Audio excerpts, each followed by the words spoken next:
Fancy garment and kids mall, sherwani, coat pant, 3 piece, suiting, shirting, tailoring, बच्चे और बच्चियों के लिए कई सारे कपड़ों की वैरायटियां। हमारा पता आयशा नगर पुलिस स्टेशन के सामने, हजार खोली, मालेगांव। प्रोप्राइटर चांद खान।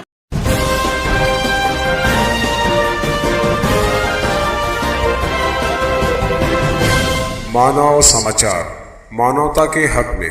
मानव समाचार में आपका इस्तकबाल है। मैं हूं अब्दुर्रहमान। आइए देखते हैं आज की खास खबर।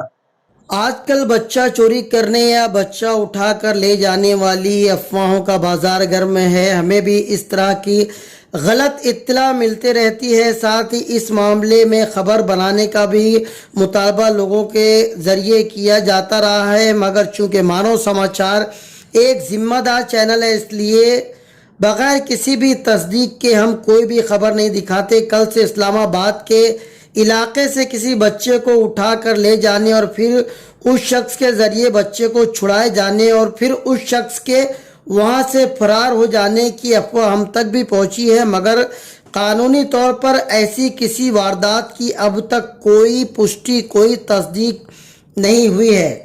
आवाम से भी गुजारिश है कि ऐसी किसी अफवाह को फैलने या फैलाने में मदद ना करें।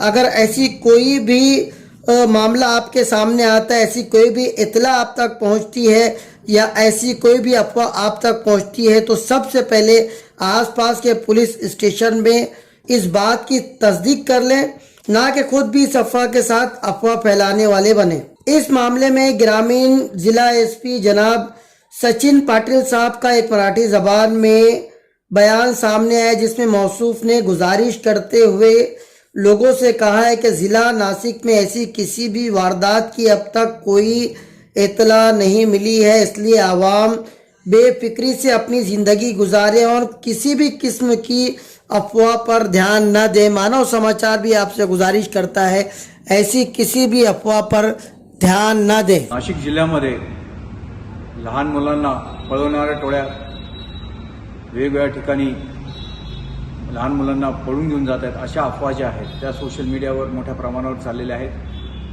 त्या संदर्भाने मी सर्व नागरिकांना आवाहन करेन की अशा प्रकारच्या कुठल्याही टोळ्या ज्या आहेत त्या नाशिक जिल्ह्यामध्ये नाही आहेत सक्रिय। या संदर्भाने लोकांनी अफवांवर विश्वास ठेवू नये। त्याचबरोबर असे काही आपल्याला अफवा जाणवल्यास किंवा असे काही आढळल्यास त्वरित 112 नंबरवर फोन करावा। सर्व नागरिकांना, सर्व पालकांना मी आवाहन करेन की अशा अफवांवर विश्वास ठेवू नये। जय हिंद, जय महाराष्ट्र।